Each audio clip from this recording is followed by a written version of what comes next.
Se encienden los motores, el programa ya va a comenzar. Abróchense bien los cinturones, que la entrevista va a iniciar. Plática amena que Selim ya va a realizar, con invitados que su vida nos van a contar. Hay emociones, sentimientos, todo puede pasar. Ven, súbete y vámonos a Jalo. Ven, súbete y vámonos a Jalo. Ven, súbete y vámonos a Jalo. Ven, súbete y vámonos a Jalo. Ven, súbete y vámonos a Jalo.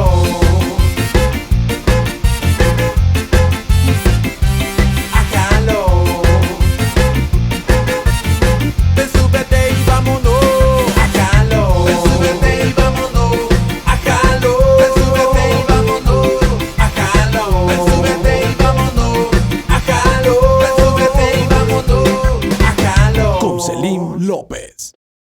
Mire que estoy muy complacido, mi estimado Hugo Maldonado, porque nuestras agendas hoy coinciden y podemos tener un espacio para que me permita darle un jalón, que ya no se ande asoleando en esta Tegucigalpa que cada vez es más caliente, y agradecerle porque, bueno, periodísticamente hablando, lo conozco desde hace mucho tiempo. Muchas gracias. Pero hoy agradecerle porque va a permitir que mis televidentes, los televidentes de Ajalón a través de UNETV, puedan conocer ese lado que tal vez no lo conocen suyo, porque siempre lo ven hablando de derechos humanos, pero como este programa tiene por objetivo conocer quién es la persona, yo sé que hoy vamos a tener muchas respuestas en función de eso, de lo que no vemos todos los días. Gracias por estar conmigo, don Hugo Maldonado. Un placerazo, el mero amigo. mero del CODE. Muchas gracias. Qué gusto, amigo. Y este jalón va para San Pedro. Para donde usted vaya, no importa, yo lo llevo donde usted me diga. Muchas gracias, hombre. Qué gusto saludarlo, conocerlo, y créalo que en el CODE nosotros siempre hemos dado seguimiento y acompañamiento y siempre hemos sido solidarios. Y precisamente, mire, esta semana acaba de pasar el Día de la Libertad de Prensa. Claro. Una situación, un buen momento como para decir que Ajalón se convierte en eso, por los diversos temas, claro, que se tocan en el programa, aquí en el canal, y nosotros somos parte de la construcción de esos momentos buenos, transformadores, que se han hecho para beneficio de todos los hondureños y no digamos para el sector periodístico en Honduras que tanto lo necesita. Claro que sí. Don Hugo, la primera pregunta que yo hago es ¿dónde tiene el ombligo enterrado? Y la pregunta es ¿dónde tiene el ombligo enterrado Hugo Maldonado? Pues mire, esto para mí significa mucho. Orgullosamente yo soy nacido en la ciudad de Ocotepeque, en el occidente del país. ¿Y qué demonios hago en Tegucigalpa, verdad? Bueno, no me allá lejos, compa. Sí. Ahí es lejísimo. Lejísimo, ahí me tiene que dar un buen jalón. Sí, hombre. Sí. Pues sí, soy nacido en la ciudad de Ocotepeque. ¿Hijo de? Mi madre, soy hijo de madre de soltera, ¿verdad? Mi madre era mi papá y mi madre, obviamente. Sí. Era mi mapa, como decimos popularmente. Sí. Juana Maldonado, 5 años de haberla entregado a Dios. Y bueno. ¿Cuántos hermanos? Éramos 4 hermanos. Han fallecido, yo soy el tercero de ellos. Uh-huh. Y solo estamos con vida 2.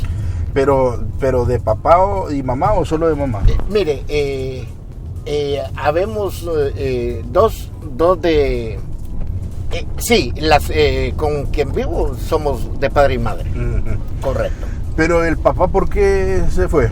Fíjese que a mi padre yo siempre le preguntaba a mi mamá. Uh-huh. Yo trabajo desde que tengo uso de razón. Óigase bien, desde que tengo uso de razón, sí. Yo pasaba haciendo 1000 cosas en el pueblo. Era hijo de madre soltera, mi madre inclusive era nos habíamos criado, donde mi mami trabajó toda su vida, en una familia muy, muy educada en Ocotepeque, familia Erazo, Erazo Villeda, que por cierto aquí en Tegucigalpa hay muchos de ellos, el exministro de Trabajo, el doctor Madero, es nieto de la familia o sobrino de la señora donde nosotros nos criamos, nos educamos, etcétera. Pero con él nunca ni cuenta se da, ni cuenta se da. Solo es que buscamos el cordón ahí umbilical y el árbol genealógico de la familia Erazo y nos criamos, gracias a Dios, muy bien ahí. Ellos eran ganaderos, yo desde chiquito empecé a lidiar con ganado, obviamente, y conociendo potreros y todo esto, pero nunca me crié con la dirección paternal. ¿Pero por qué se fue? Porque por la tradicional, lo que tradicionalmente conocemos, que los hombres aquí lamentablemente no son responsables, solo dejan embarazadas a las mujeres y se van. Es correcto, mire, lo que pasó que yo creo que mi mamá tenía su propio carácter y nunca nunca quiso estar bajo la égida. No se dejó mangonear. Llamémosle así. Y la verdad es de que no lo conocí a mi padre a la edad de 7 años. Ah, pero lo conoció. Sí, mi mamá me dijo, mira, ese señor que está ahí es tu papá. Pero a esa edad, a los 7 años, que le den esa información, ¿cómo le impactó? No, fíjese que ni fu ni fa. Ajá. Ni fu ni fa. Para mí el todo era mi madre, una señora que a pesar de que solo hizo 3er grado, nos educó, nos crió y mire, todos aprendimos diferentes actividades y todos éramos personas de bien a la sociedad. Porque lo más tradicional es que donde hay una ruptura familiar, donde hay una desintegración familiar, por lo consiguiente los niños y las niñas buscan sus caminos. Pero es que no le estoy hablando del año pasado, ¿verdad? Sí, claro. Yo soy nacido en la década de los 60. Sí, era una formación distinta. Que el buenos días, con más respeto, con permiso, con aquella educación. Y máxime la casa donde nosotros nos creamos era una casa muy, ¿cómo quiero decirle? Muy religiosa, una casa muy educada. Mi madrina Blanquita Erazo, pues, nos llevaba los domingos a la iglesia. Bueno, a tal extremo de que yo fui acólito de la Iglesia Católica de Ocotepeque. Servía a muchos sacerdotes, aquí le dicen monaguillos. Bueno, yo me vestía así, pero cuando mi madre inclusive, cuando me miraba vestido así y yo ayudaba en el servicio religioso ahí en la Iglesia Católica, se le ocurrió a mi madre que yo podía ser sacerdote. Pero mire, el que trae de ser no pícaro, sino que sino de querer tener una familia desde pequeño, ¿verdad? Y mi mamá, pero eso sí, contradecir a mi mamá era un delito de lesa humanidad también, ¿verdad? Entonces, y se le había metido a ella que yo iba a entrar al seminario menor y que ahí iba a estudiar y que ella quería y aspiraba que yo fuera sacerdote. Ay, Dios mío. Bueno, esa es mi niñez. Entonces, a esas alturas yo estaba en la escuela Dr. Salvador Corleto, una muy buena escuela en Ocotepeque, insigne, pero yo estaba con aquello que mi mamá ya me la había cantado, y se imagina usted decirle no. Bueno, es que en aquel entonces se respetaba al padre. Claro. Se respetaba.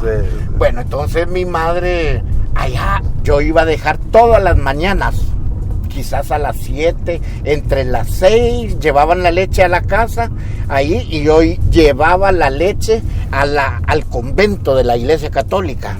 Yo recuerdo que utilizaba, siempre me calzó mi madre porque no me hacía daño que yo anduviera descalzo. Entonces mi madre siempre nos calzó.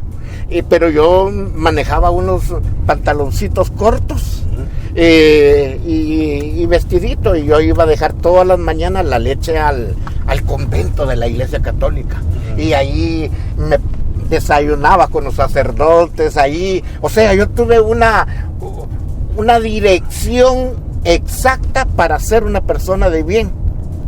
¿Me entiendes? Porque realmente mi relación con los sacerdotes en esa etapa que yo estaba creciendo en todos los aspectos, yo desayunaba con los sacerdotes, me invitaban a desayunar con ellos, no todos los días, ¿verdad? Sino que ocasionalmente, y ahí pues compartía con ellos, era el acólito de la iglesia, y aquí me preguntaban cómo iban las cosas, que cuando íbamos, porque yo preparaba también a los nuevos acólitos, pero era muy celoso, fíjese. No quería que le quitaran el protagonismo. No, era muy celoso en el aspecto de que a mí me gustaba servir los sábados y domingos, que era cuando la iglesia estaba full, como decimos, ¿verdad?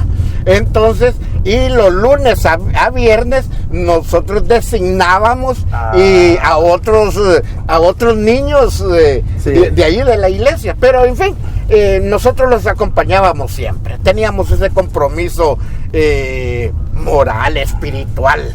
O sea que el hecho de que no estuviera la figura paterna no impidió que usted se descarriara, el hecho de que estuviese usted siendo niño joven, en una época donde las reglas se respetaban, y el hecho de tener esa cercanía con los sacerdotes, ¿cree usted que incidió directamente en que no fuera usted una persona de mal, sino que estuviera ahí? Lo que pasa que en ese entonces, mi amigo, en ese entonces no existían maras, no existían pan. La mara era la marita del barrio que nos poníamos a jugar mables, o la potra ahí en la calle, y eso era todo. O nos íbamos a bañar juntos al río Lempa, por ejemplo, y la escuela, porque en esos entonces, yo no sé si usted fue mañana tarde a la escuela. Yo fui solo en la mañana. Solo en la mañana. Pues en ese entonces la escuela era escuela, no como lo que tenemos el día de hoy. Allá el maestro era mañana y tarde. Entonces era doble jornada. Doble jornada, teníamos que aprendernos los puntos, como le llamábamos en aquel entonces, ¿verdad?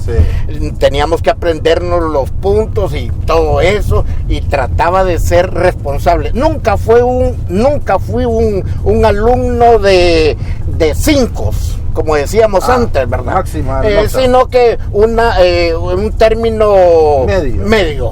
Entonces, pero eso también nos consumía el tiempo a nosotros, porque estudiábamos, y antes el maestro era su padre. Claro. Y si usted cometía cualquier naturaleza, eso yo creo que también ha incidido en por qué hoy los niños y jóvenes hasta cierto punto retan a los profesores, porque a los padres, pero a los profesores, es que lo que usted está diciendo es importantísimo. Yo siempre lo analizo cuando este tema surge con los invitados. Mire, yo siento que antes el respeto a la familia, el respeto a los padres, más el respeto al maestro, era como literalmente normas que evitaban de que los muchachos tuviesen un comportamiento equivocado. Es correcto. Hoy, con esto de los derechos humanos, ni el papá puede corregir al hijo. Pero es que no tiene que ver. Pero solo le desarrollo la idea, usted me dice. Esa es la percepción de la sociedad. Correcto. Que ni el papá puede corregir al hijo, ni mucho menos el maestro. Si el maestro se atreve a corregir como antes. Correcto. Corregían a los muchachos. Uy, hombre, ya le caen las demandas. Mire, sí. Y entonces eso ha incidido en que la sociedad, los hipotes hoy, no tengan, no sé, no es bueno comparar, pero no se comporten como se comportan ustedes de esta generación. Correcto. Mire, Celín. Sí. Mire, Celín, yo le diré algo, los tiempos han cambiado, pero lo que nunca cambió fue el sistema. ¿En qué aspecto? Mire, el sistema, todo ha cambiado y el sistema obviamente no ha cambiado. ¿En qué aspecto? No ha cambiado conforme viene cambiando la sociedad. No ha ido modificándose en sí el sistema. En este país, en aquel entonces, por ejemplo, si yo me peleaba con mi compañero de escuela, me castigaba si me pegaba o le pegaba, yo así, entre cipotes, ¿verdad? Sí. En la escuela me castigaba el maestro, porque nos castigaba. Sí. Y me castigaba mi mamá. Bueno. Cuando yo llegaba a la casa, entonces lo mejor era no buscar broncas, como decimos en la escuela. Sí, porque lo primero que mi mamá me decía era lo siguiente, y eso creo que era una regla de los padres: te mando a la escuela a estudiar, no a pelear, no a jugar. Y aparte de eso, cuando me decía eso mi mamá me compraba el siguiente par de zapatos hasta que yo ya lo destruía, el primero, y me daban los 8 colones, porque en Ocotepeque tenemos más cercano, ahí digamos, tenemos la frontera con el Poy, por ejemplo, y pasábamos ahí y ahí íbamos a comprar ahí al Poy, a Citalá, que es parte de Chalatenango, y íbamos y hacíamos las compras en colones. Sí. Entonces era más fácil ir a San Salvador que venir a San Pedro Sula, o no digamos a Tegucigalpa, ¿verdad? Sí. Bueno, entonces realmente la situación era así. Y en aquellos entonces estábamos viviendo lo que nosotros conocíamos como la guerra interna que vivió El Salvador, la guerra interna que vivió El Salvador, Guatemala, y nosotros que teníamos algunos conatos del movimiento popular hondureño y del movimiento cinchonero hondureño. Debo decirles lo siguiente: nosotros, y esto me lo decía el doctor Ramón Custodio, y cuando yo venía a Tegucigalpa de Ocotepeque, y ahora ¿cómo venís? ¿Cómo vas a hablar? Me decía, porque el hablado de nosotros era un hablado cantadito, como el salvadoreño. Teníamos una influencia, por eso le llaman trifinio ahí, ¿verdad? Claro. De 3 fronteras. Entonces estábamos como, manejábamos mejor la situación del Salvador, la situación de Guatemala. Estamos como ultraculturizados, porque la afluencia se prestaba para ello. Le estoy hablando hasta mis 12 años de edad. Cuando yo salí de 6º grado de la escuela, yo veía Canal 2, 4, 6, 8, 10 y 12 del Salvador. Canal 5 para venir a ver un partido de la selección de Honduras. Mi hermano era radiotécnico. Había venido de Nicaragua en el 79 y se había puesto su taller de radiotécnico. Muy bueno, por cierto. Y veníamos al Portillo, donde es la montaña del Huizayote, ¿verdad?, a ver los partidos de la selección de Honduras. Cuando Honduras jugaba, nosotros allá con aquel frío, porque ahí estamos hablando de una altura de 2.400 sobre el nivel del mar, y allí encobijados, pero ahí veíamos los partidos. Toda la gente de Ocotepeque que quería ver a la selección nacional venía venía al Portillo, y habían pequeños grupos de gente viendo el partido. Entonces, miren, yo salí a mis 12 años, salí de la escuela, pero a mis 12 años yo ya hacía cosas que me ganaba 50 centavos, 2 lempiras al día, 1 lempira, etcétera, y todo iba para la caja y la bolsita de mi mamá. Eso siempre lo tuve, siempre. O ganaba 3 pesos y le daba 2 a ella y me quedaba con 1. yo solo llevaba a la escuela 2 centavos. Hijo de pucha. Con 2 centavos yo compraba 2 melcochas, albinique les dicen aquí, una para cada recreo. Y diga que me fue bien. Sí. Aparte de eso, como la condición económica era muy leve, entonces yo no llevaba ni el cartuchito de azúcar para la leche que nos daban ahí en la escuela. Entonces ahí siempre hay solidaridad entre algunos alumnos, ¿verdad? Y me regalaban azúcar y así podía endulzar el vaso de leche que nos daban en la escuela. Entonces, y así sucesivamente. Yo creo que vine en 1978. Yo jugaba en el equipo de la escuela.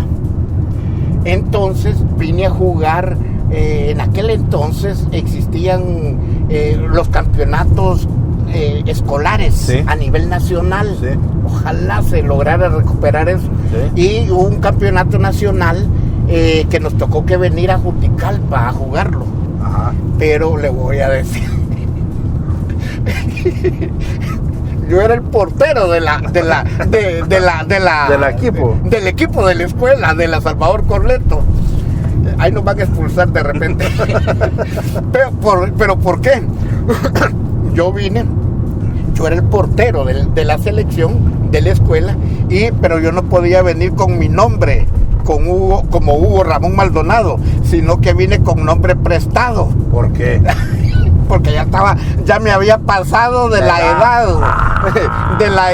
ya había cumplido años y me pasaba como 2 meses. Entonces bueno, es como en la famosa el fraude de México de los cachirules. Correcto, sí, correctísimo. Sí. Y también a nosotros nos pasó eso, sí, también cuando íbamos a ir a Túnez, sí, acuérdese, sí, que llevábamos unos pasaditos, sí, de edad, sí, ahí. Sí. Bueno, entonces vine a jugar a Juticalpa, ahí estuve hospedado, nos dividieron y yo estuve hospedado, que hasta el día de hoy no sé quién es la familia, en la farmacia nueva.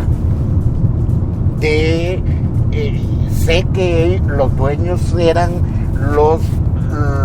el doctor Brevé, pero no sé quién es el doctor Brevé. He ido a Juticalpa, pero ya las cosas de aquel entonces, del 78 a la fecha, es otro Juticalpa. Yo jugué en ese estadio que está ahí en Juticalpa, nada más que cuando era Potrerito. Mire, ahí jugamos el campeonato y yo venía, bueno, hecho pasta de los pies porque jugaba, sí, como en el tierra. En tierra. Sí. Exacto. Pues bueno, no, hicimos eso. Solo son cosas que hemos vivido. Y en esa fecha yo salgo de la escuela y mi mamá le digo que yo tenía que aprender un oficio para generar recursos, sí, para ayudarle, seguirle ayudando. Mi mamá me manda de Ocotepeque en 1979 con una tía a San Pedro Sula. Ajá. Desde entonces vivo en San Pedro Sula, desde 1979. Pero mire qué pasó. Ay, Dios mío, aquí comienza la transformación del Hugo que ahora conocen. Yo estuve en San Pedro Sula el 79. Yo anduve vendiendo hasta paletas en las calles de San Pedro Sula. Esa de conos, sí, de copitas, sí, rellenas. Sí. Yo anduve vendiendo eso. Y no se me olvida que yo comía una tortillita con sal. No se me olvida que yo comía en un huevito estrellado. Lo sentaba mi mamá en un poquito porque mi mamá echaba tortillas para vender también. Y en un poquito de masa sentaba el huevito. Y la tortilla que se le quemaba nos la daba a nosotros para que metieran juntamente con la hermana que aún vive y comiéramos. Sí. No se me olvida eso. Jamás voy a olvidar a esa señora santa que tuve como madre. Sí, hombre. Luchó y nos echó adelante. Miren, y lo cuento porque aquí hay quienes cuando llegan allá arriba y que se sienten, sí, aquí, sí, creen creen ser los dioses del Olimpo. Sí, sí. No, hombre, no olvidemos de dónde venimos. Claro. Si podemos hacer un favor, hagámoslo con la voluntad. Cuando yo estoy en San Pedro Sula,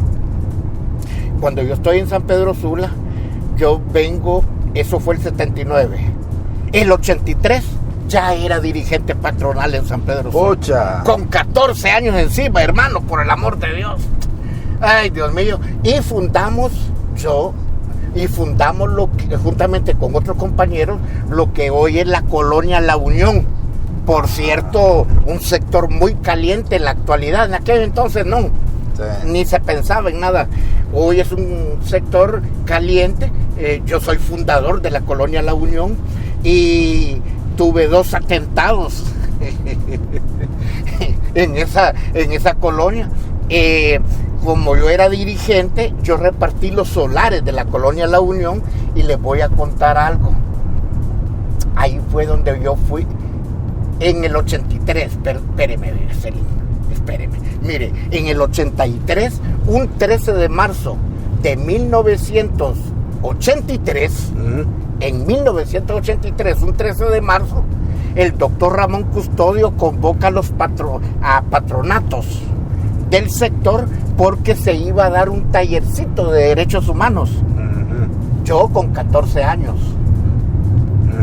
Con 14 años encima, ya era medio dirigente, pero ahí estábamos haciendo las cosas sanamente. Viene y el presidente del patronato y yo fuimos nos invitaron. Fuimos al tallercito de derechos humanos que se estaba llevando a cabo en un hotel céntrico de la ciudad, pero allá en la terraza arriba. Y ahí estaba el doctor Ramón Custodio, que me dio mucho gusto conocerlo en esa fecha. Y bueno, se dio la inauguración del taller y los materiales que nos dieron en un folder. Desde ese entonces yo formo parte de la familia de los derechos humanos en Honduras. Desde el 13 de marzo de 1983, cuando el CODE apenas tenía 2 años de haberse fundado. Entonces, miren, cuando salimos tipo 9 de la noche, salimos hacia afuera, ya nos estaba esperando el 316. Miren, yo me salvé me salvé en ese momento de no ser capturado, pero me agarraron y me rompieron la camisa porque estaba jovencito y uno se hace como un pescadito para salvarse. Y me rasgaron la camisa, pero se llevaron al presidente del patronato. En ese entonces me vengo yo a movilizar y subo y le digo al doctor Ramón, fíjese que, doctor Custodio, fíjese que se llevaron al presidente del patronato de la colonia y no sabemos para dónde. Vete a tu colonia, me dice, y moviliza a la gente. Y me voy yo con un megáfono a la colonia como a las 10 de la noche. Que habían capturado al presidente y ya hicimos una asamblea. La colonia La Unión ahora está casi en el centro de la ciudad, ¿va? Entonces, antes era el suburbio. Sí, a las afueras. Afuera de San Pedro, no, ahora está en el centro. Y convoqué a la gente y les informé, Celín.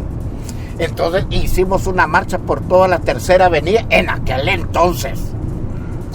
Prácticamente estábamos en la Guerra Fría, estaba el 316 encima de nosotros, estaba todas las fuerzas especiales, etcétera. Y nos vamos. De allí, Celín, logramos la libertad de él. Pero vinieron 2 atentados en donde pusieron en riesgo mi vida y la vida de otros compañeros. Varios murieron allí. Yo sigo contando el cuento. Y le voy a decir, Celín, que desde ese entonces empieza la metamorfosis de Hugo Maldonado en el movimiento de derechos humanos. Ok, es interesantísimo porque definitivamente nos está contando, o sea, cosas que no sabemos. Yo estoy 100% seguro que mucha gente no lo sabe. Pero tenemos que acelerar el paso porque lamentablemente el tiempo es enemigo de estos programas. Mire, entiendo yo que se capacita y sigue este proceso de defensor de derechos humanos al grado tal de convertirse en el mero mero del CODE, después de que Andrés Pavón deja esta institución. Y ahí es donde siento yo, y si estoy equivocado, discúlpenme la mala percepción, pero es donde mediáticamente, al asumir ya el CODE como titular, tenemos una permanencia de Hugo Maldonado en los medios de comunicación. En la vida pública. En la vida pública. Sale más en la televisión, sale más en la radio, lo escuchamos denunciando y pidiendo respeto a los derechos humanos, haciendo sus valoraciones sobre diferentes temas en el país y en temas políticos. Pero yo le quiero preguntar, ¿cuál ha sido, ya mencionó en sus inicios como defensor de derechos humanos, cuál ha sido la situación en donde más riesgo ha corrido su vida después de que ha asumido la titularidad del CODE? Después de creo que los años más delicados es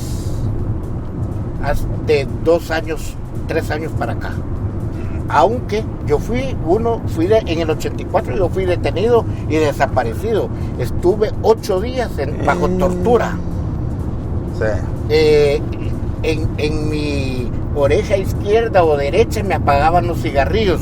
En mis tetillas me ponía, en una me ponían el negativo, sí, de corriente, sí, y en la otra tetilla me ponían el positivo. Sí. Entonces yo estuve detenido 8 días en 1984. Para salvar mi vida tuve que regresar a Ocotepeque. Me metí a estudiar en la jornada nocturna. Fundé allí en el Instituto Oficial Juventud Hondureña, fundé el movimiento estudiantil revolucionario de segunda enseñanza MERCE y fui dirigente estudiantil todo. Sí. Pero como ya llevaba la vida sí, o la semilla del CODE, sí, yo comencé a prepararme. Posteriormente soy perito mercantil, contador público, pero lamentablemente les voy a decir que en los pueblos uno estudia eso, pero nunca lo ejerce. Ni papa de eso, ¿verdad? Sí. Y perdonen que les diga así, pero es cierto. Sí. Ese sistema educativo tenemos que cambiarlo. Sí. ¿Cómo vamos a sacar peritos mercantiles donde no habían negocios? Sí. Entonces, es que yo digo una zona de agricultura. Digo eso, yo digo que el sistema educativo está diseñado para formar empleados, no para formar técnicos, no para formar empresarios, microempresarios, y que tengan una visión distinta, sino que es para seguir reglas, pues. Es correcto, Celín. Y la otra situación es que el país no se forma para desarrollar el país ni a la persona. Se forma para mantener el status quo de una sociedad. Uh-huh. Esa es la verdad. Para eso se estudia en este país. Entonces, miren, de ahí, ya estando en el CODE, yo ya venía a Tegucigalpa y me iba y conseguí una beca para estudiar una especialidad en derechos humanos en Costa Rica. Ajá. Pues el solar que yo tenía ahí en la Unión, yo tuve que deshacerme de él.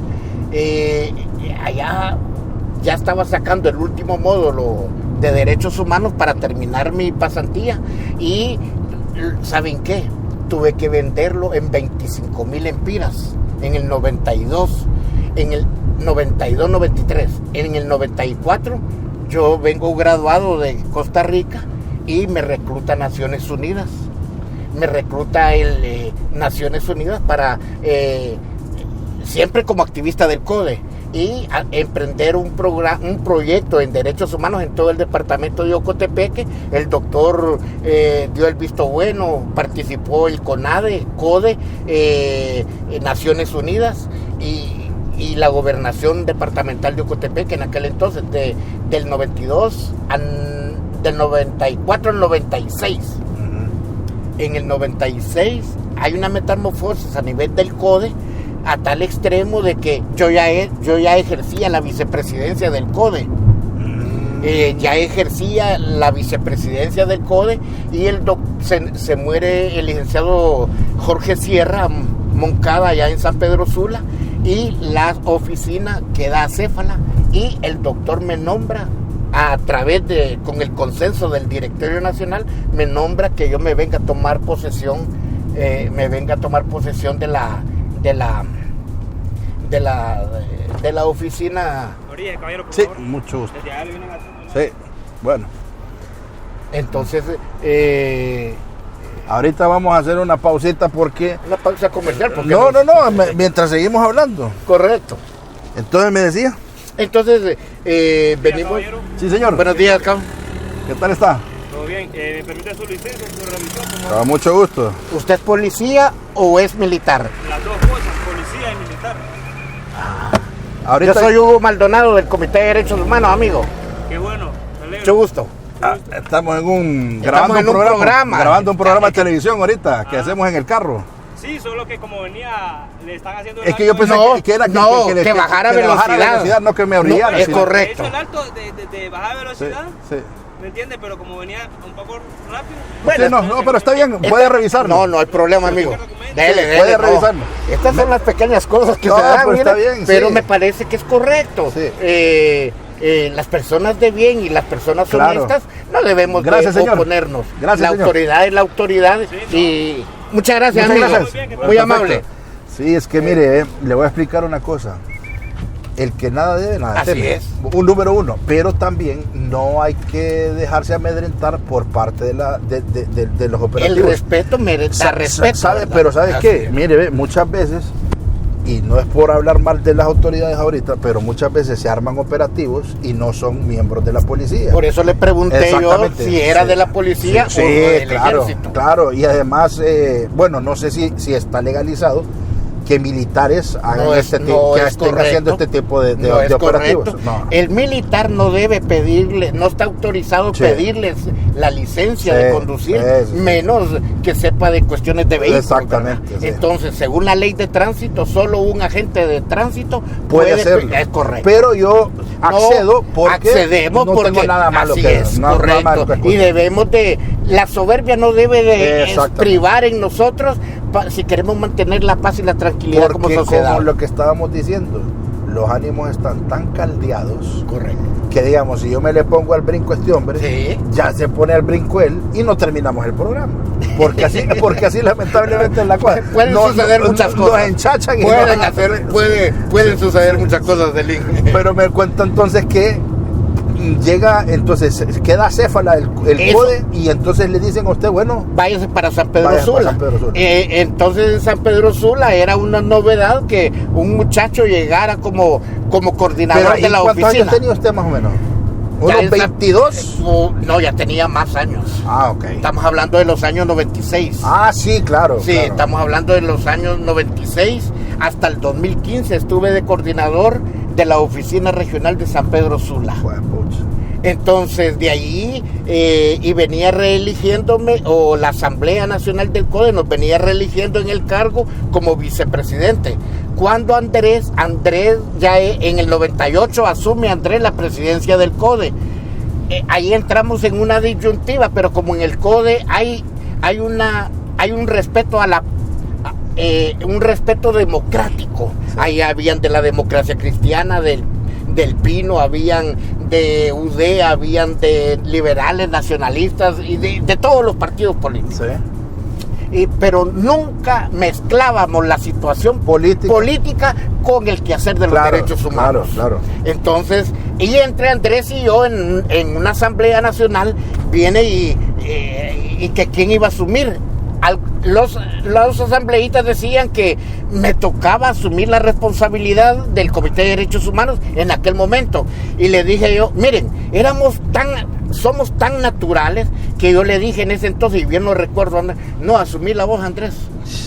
Asumí la voz y yo no tengo interés y todas las cosas. Paréntesis. Sí. Solo me acuerdo porque está en Netflix la película de cuando se hizo la elección de Joseph Ratzinger y el Papa actual. Es correcto. Y vino el Papa actual y le dijo, no, asumí vos, le dijo, por el bien de la Iglesia Católica, porque iban a empate, iba de empate, iba de empate, iba de empate. Correcto. Asumí vos, porque sin que él lo supiera, Dios y la vida le tenía predestinado que él iba a ser el siguiente. ¿Qué le pasó a usted? Es una cuestión, miren, cuando no cuando se actúa de voluntad democrática y viendo los problemas nacionales, viendo el papel que desempeña el CODE en esta sociedad. Entonces yo le dije a Andrés, asumíla y vamos a ver después. Bueno, Andrés se va en todo esto. Andrés estuvo como presidente, seguí de vicepresidente, y Andrés se va para Cuba como embajador. Hombre, el CODE ha dado buenos elementos de la vida nacional en materia política y social. Y le menciono esto porque Andrés Pavón tuvo también un papel durante el golpe de Estado. Correcto. Y era la única persona autorizada para ingresar a la embajada del Brasil y después, como CODE. Y después, justamente en esa visión que tenía en contra del golpe de Estado, acompañó muy de cerca al presidente Zelaya, pero después pretendió políticamente involucrarse y creó el FAPER. El FAPER, ¿verdad? Que es una institución política. Pero usted después, cuando él se va a pero espéreme, usted dijo algo bien interesante ahorita. Pregúntele al presidente Zelaya cuando lo ande acá, de quién es la idea de que nazca el Frente Nacional de Resistencia. Sí, de Resistencia Popular. Es correcto, porque nosotros estábamos involucrados. Yo pasé más de 3 años en la calle pidiendo la restitución del expresidente Manuel Zelaya. Le aposté, su servidor y amigo le apostó al primer periodo de candidata a la actual presidenta de la República. Claro. Yo creí que ese era el momento, y claro, las elecciones en aquel momento fueron bastante disturbias, que hasta ahorita están saliendo documentos que se las robaron. ¿Cómo se las robaron? Entonces, y posteriormente, bueno, todo esto, nosotros siempre hemos mantenido una visión clara de país, una visión clara de las violaciones a los derechos humanos, de las muertes, de las ejecuciones y toda esta cuestión, y nos seguimos manteniendo. Hoy hemos dicho como organismo de derechos humanos que apoyamos al gobierno de la presidenta Xiomara Castro. Que hay algunas cosas que hay que cambiar. Y ahí, justamente porque el tiempo avanza, ¿qué cosas cree usted que hay que corregir en el gobierno de la presidenta Xiomara Castro? Porque lo que ella dice es que recibe un país en quiebra, que recibió un país en desorden, que recibió un país donde no se respetaba nada, los derechos humanos. Bueno, el pasado 1 de mayo tuve la oportunidad de entrevistar a varias dirigencias obreras y le decía, ¿cuál es la diferencia con otros años? No, ya de entrada, ya a estas alturas no tenían gaseados. Y en este gobierno de la presidenta Xiomara Castro, el respeto a los derechos humanos es una constante. Pero yo le pregunto a usted, desde la perspectiva del CODE, ¿qué cosas considera usted que se pueden mejorar? Yo creo que, mire, presidenta, yo siento que hay que hacer cambios en educación. ¿Por qué? Tenemos que cambiar el modelo educativo nacional. Mire el modelo que le vengo rezando, que vivió usted y siguen viviendo. Es un modelo que solo nos encuadra, no nos hace jóvenes de bien a la sociedad, no nos hace jóvenes, no nos transforma la educación. Mire, si la educación fuera educación técnica para el desarrollo, por ejemplo, que un bachillerato en electricidad, que el joven venga capacitado para que se desarrolle como persona. Mire, en electricidad, en electrónica, en refrigeración, en aire acondicionado, en estas cuestiones de mecánica automotriz, que, en fin, si logramos transformar la escuela en una escuela técnica, vamos a hacer de transformación a los jóvenes y ya no van a ser presas fáciles de aquí, de este sector, del otro sector, y no van a ser más fuertes ante la vulnerabilidad que hoy en día tienen los jóvenes en este país. Claro. Transformar la educación es importante. Transformar, presidenta, el sistema sanitario del país debe de ser un sine qua non en el gobierno. Nosotros como organismo de derechos humanos le apostamos a la democracia, le apostamos a la gobernabilidad y condenamos cualquier acto de cualquier naturaleza que pueda atentar nuevamente contra la constitucionalidad del país. Ahí anda Romeo diciendo que el coronel o general Romeo, que vaya a cuidar sus vaquitas, sus gallinas, sus chanchitos allá a su hacienda, mejor, hombre, que deje que este país vaya buscando sus salidas democráticas, sus salidas sociales. Pero obviamente habemos personas que en vez de hacerle un bien a la sociedad, le hacemos un mal. Por la culpa de él, todavía vivimos las secuelas del golpe de Estado del 2009. Óigame, pero dice la gente, y así comúnmente como habla el hondureño, dice que es que quedó guindado, dicen, con ese tema y que por eso está ofreciendo traer golpes de Estado. Mire, yo recuerdo que una vez estuve en un programa de televisión de noche, ¿sí?, con el general Romero, y yo le dije a él, ahí en el set, y se lo sigo diciendo y se lo digo aquí a jalón: usted debería de estar preso, porque el daño constitucional que le hizo al país se le perdonó, pero no, los que entendemos la situación democrática del país, las muertes que han pasado a raíz de esta polarización de la sociedad, usted es responsable, usted y algunos empresarios y otros sectores arcaicos en este país que deben de transformar la mente y el accionar para beneficio de la sociedad hondureña y para ver si logramos salir de este caos económico, político y social que vivimos los hondureños. O sea que usted me está diciendo que si se respetara la ley, o si se aplicara la ley. Claro, es que no pagaron. Si se aplicara la ley, Romeo Vázquez Velázquez debería de estar preso, y entonces no tendríamos a un Romeo Vázquez Velázquez hoy por hoy libre, diciendo que está listo para dar golpes de Estado. Mire, yo realmente soy un activista de derechos humanos. Sí. Pero el daño que le hicieron al país es un daño irreversible. Y llámese Partido Liberal, llámese Partido Nacional, llámese empresa privada, llámese lo que querramos llamarle, y quienes participaron en aquello. Pero les diré algo. Yo creo que el país, no sé si esta metamorfosis también tuvo que haber pasado a nivel político, si era necesario o qué, pero la verdad es de que todavía no nos recuperamos del país, y obviamente Libertad y Refundación recibe un gobierno como lo estableció la Presidenta de la República en su momento, pero debo decirlo y señalarlo, creo que hay ministros, directores que no llenan las expectativas, no del pueblo hondureño, sino que el humanismo, el empeño, la solidaridad que establece la Presidenta de la República. Claro. Mire, que no se apegan a la visión de ella. Aquí hay que hacer cambios en esa Secretaría de Derechos Humanos. Los periodistas, los defensores de derechos humanos y los abogados estamos indefensos. Sí. Usted, ministra, no llena las expectativas de una sociedad hondureña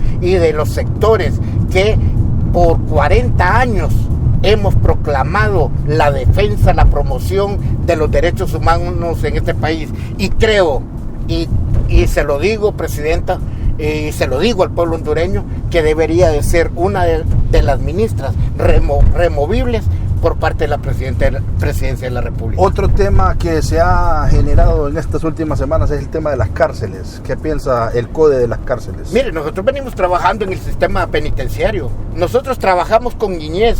Nosotros trabajamos el programa de migrantes. Nosotros trabajamos el tema carcelario. Nosotros trabajamos tema educativo, sistema de justicia. El CODE trabaja todos los aspectos, y por años, desde el doctor Ramón Custodio, desde Andrés Pavón y desde ahorita, venimos señalando las problemáticas que se da a nivel del país. El sistema penitenciario en el país, siento que no se ha tocado como se debería tocar.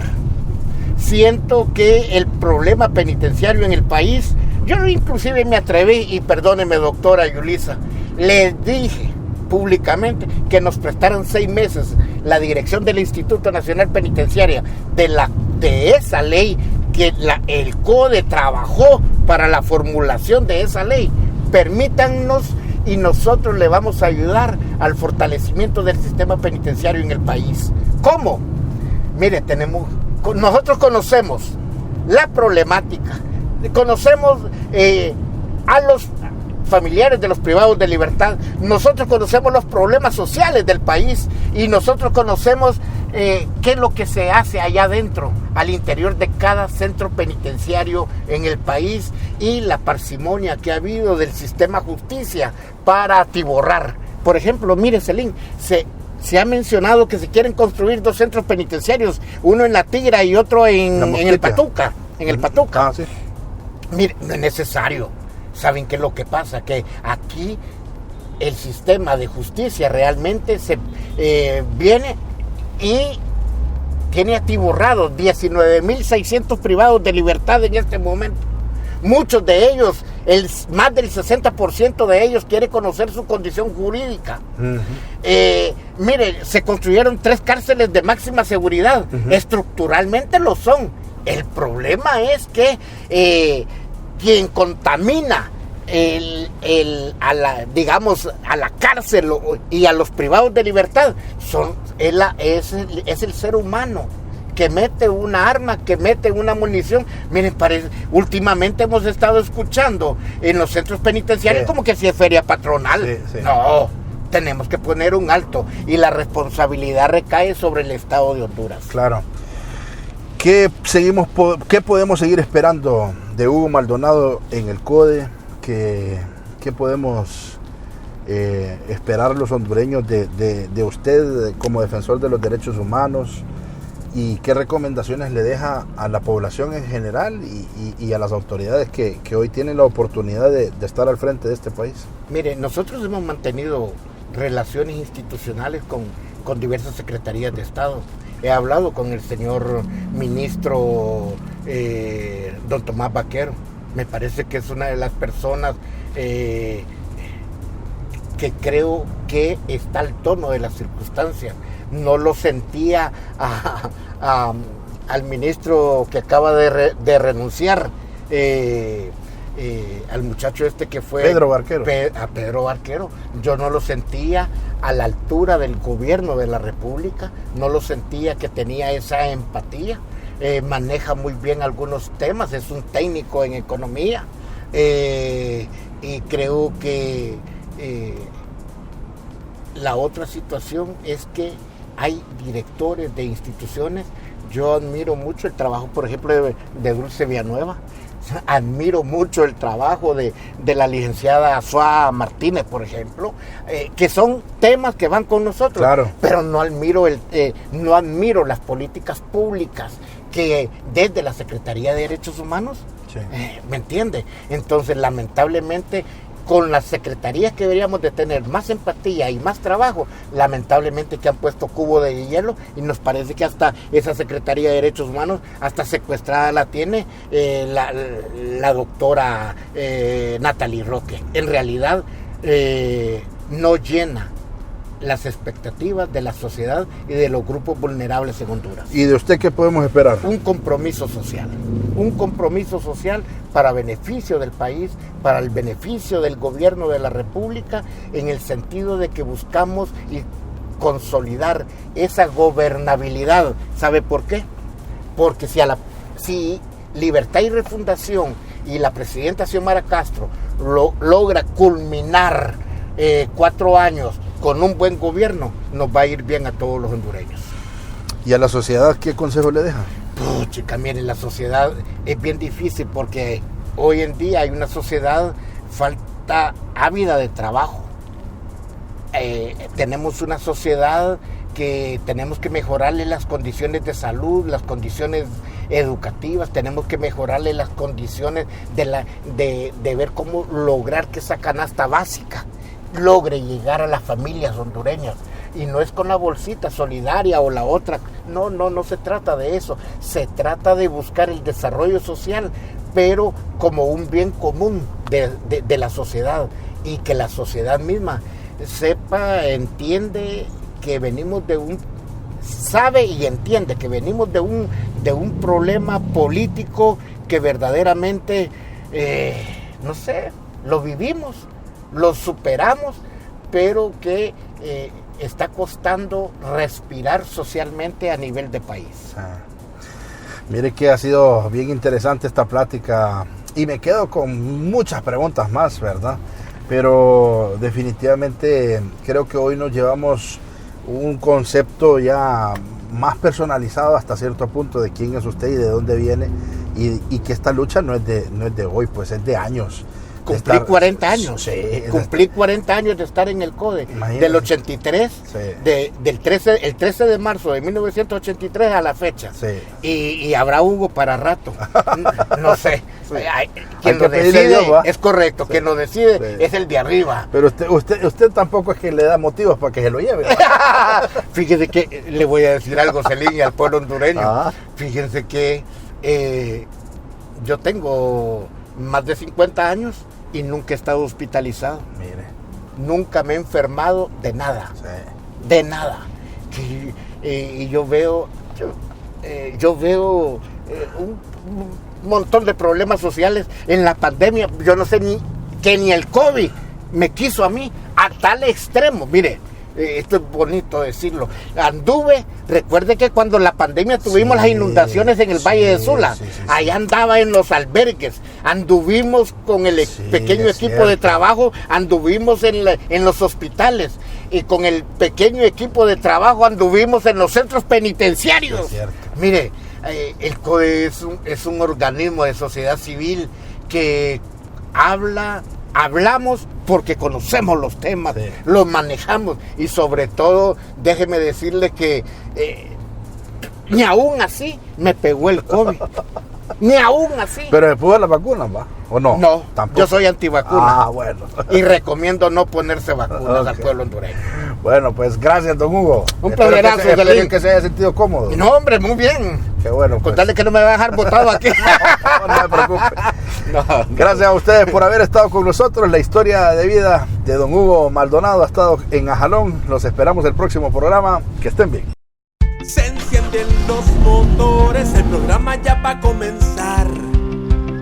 Abróchense bien los cinturones, que la entrevista va a iniciar. Plática amena que Selim va a realizar, con invitados que su vida nos van a contar. Hay emociones, sentimientos, todo puede pasar. Ven, súbete y vámonos a Jalón. Ven, súbete y vámonos a Jalón. Ven, súbete y vámonos a Jalón. Ven, súbete y vámonos a Jalón. Ven, súbete y vámonos a Jalón. A Jalón. Ven, súbete y vámonos a Jalón. Ven, súbete y vámonos a Jalón. Ven, súbete y vámonos a Jalón. Ven, súbete y vámonos a Jalón. Ven, súbete y vámonos a Jalón. Con Selim López.